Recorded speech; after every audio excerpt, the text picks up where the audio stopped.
සුබ දවසක් ඔයාලට. මේ වීඩියෝ එකෙන් අපි බලමු කෑම මේසෙට කොහොමද මේ වගේ ලස්සන කෝස්ටර් එකක් මහන්නේ කියලා.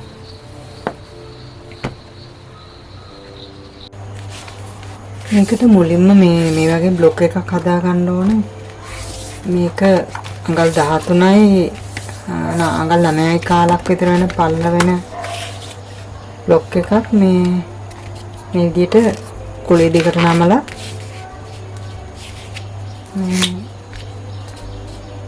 මේ විදිහට ඇඳ ගන්න ඕනේ.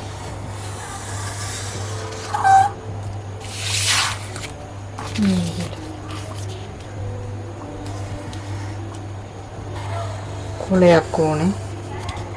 කැමති විදිහේ හැඩයක කොලයක් ඇඳ ගන්න පුළුවන්. ඊට පස්සේ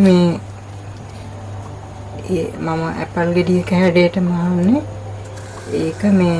ඒකට වුණා මේ නැට්ට ගෙඩියේ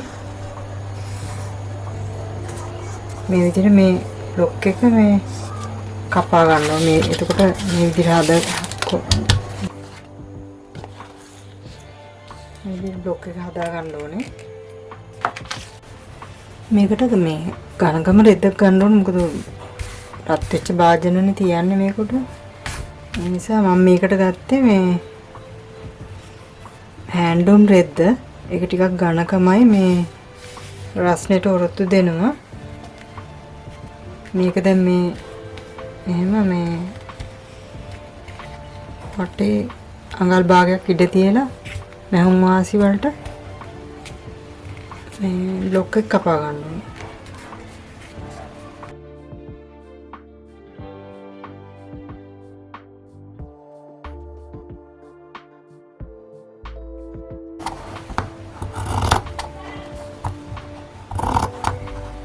පොටවල් දෙකක් නමලා තියෙන්නේ මේකේ.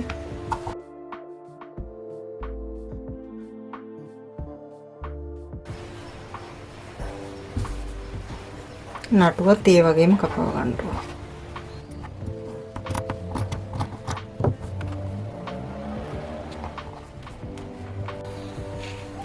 කොලේ මේ වගේ පොටවල් දෙකක් මේක වෙන රෙද්දක්.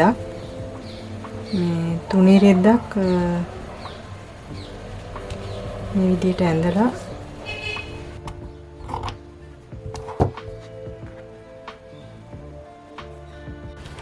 දැන් මේකේ මැදට දාන්න මේ වගේ මේ ටිකක් මේ ඝනකම ෆියුසින් එක ඕන වෙනවා. ඊට පස්සේ මේ කොලේට මේ වගේ තුනී ෆියුසින් එක ඕන වෙනවා. දැන් මේ ෆියුසින් එකක් කපා ගන්න ඕනේ. ෆියුසින් එකට මේ මහුම්වාසි අවශ්‍ය නැහැ. නිකම්ම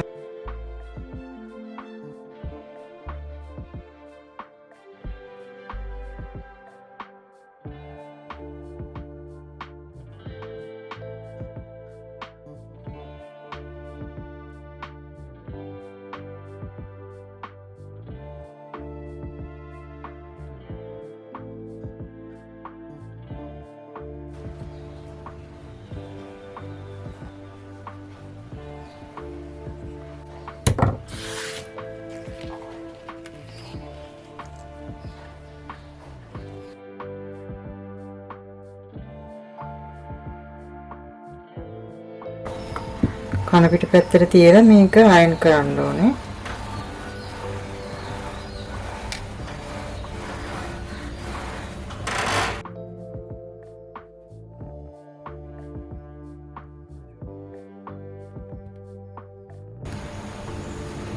මේකේ මේ වගේ පොඩි ඉඩක් ඉතුරු කරලා මේ වටේටම මහ ගන්න ඕනේ. මොකද මේක අනිත් පැත්ත හරව ගන්න ඕන නිසා.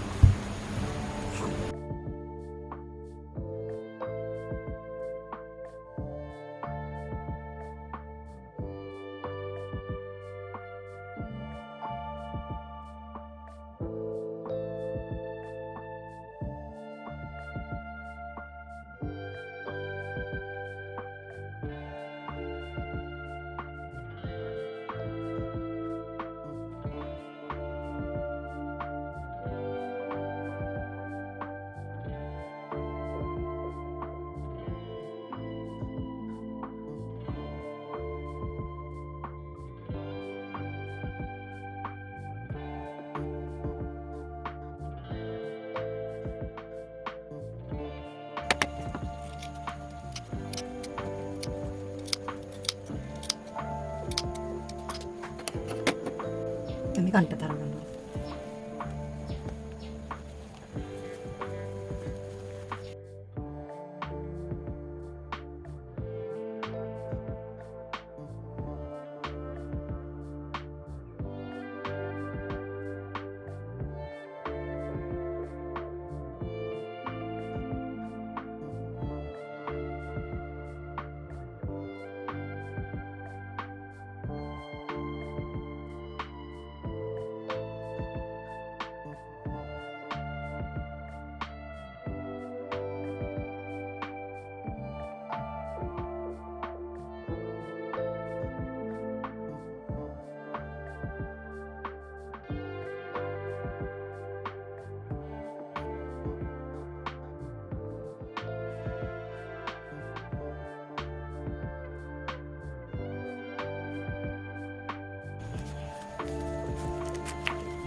දැන් මේ නටුව වටේට සිග්සැග් කරලා ගන්න ඕනේ. එතකොට ලස්සනට තියෙනවා.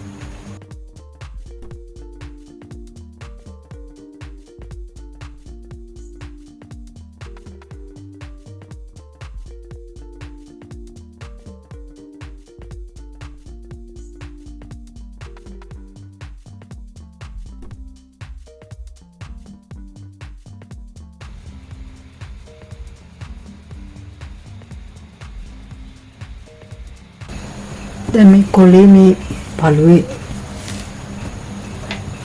මේ නැට්ට මෙහෙම තියෙන පිළිවෙලට ලස්සනට වෙන විදිහට එක පළුවකට මේ කොලේ මුලින් අල්ලන්න ඕනේ මේ විදිහට නැට්ට එහෙම මේ තියලා.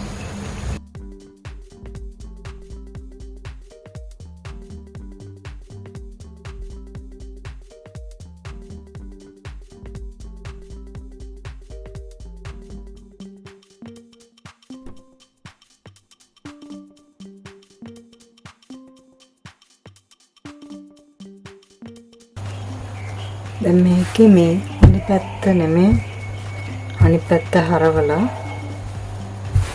ඒකට මේකේ මේ ඇලවෙන පැත්තක් තියෙන්නේ. ඒක මේකට තියලා හොඳට අයන් කරන්න ඕනේ.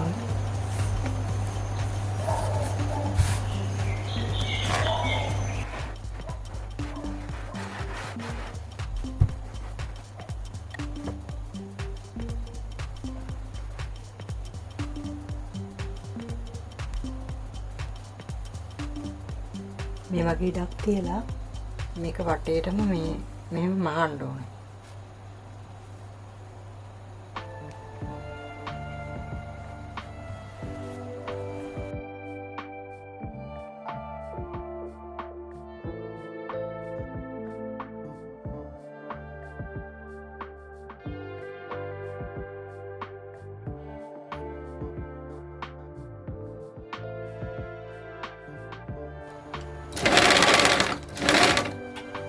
මේ වගේ ඉඩක් ඉතුරු කරන්න ඕනේ අනිත් පැත්ත හරවා ගන්න ඕන නිසා.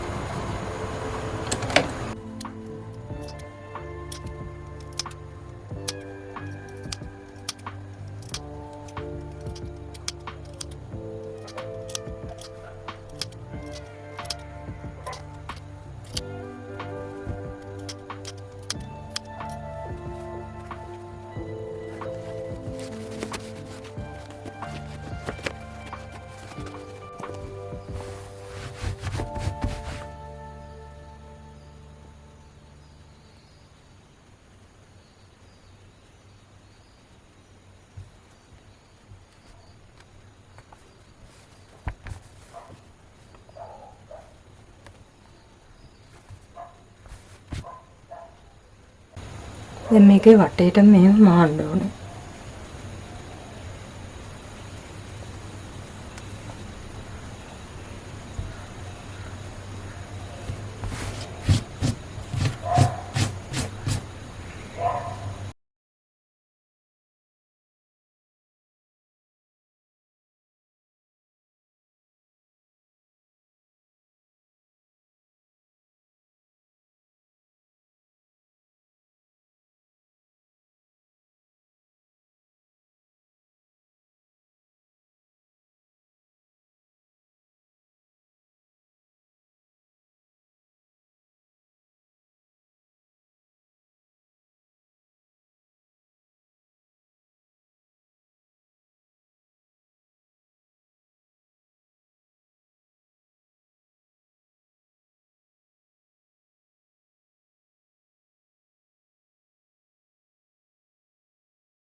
වීඩියෝ එක ඉවරයි.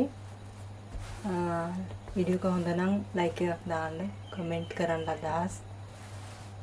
මේ වගේ අලුත් වීඩියෝ එකකින් ආයෙත් මුණ ගැහෙමු. ගිහින් එන සුබ දවසක් ඔයාලට.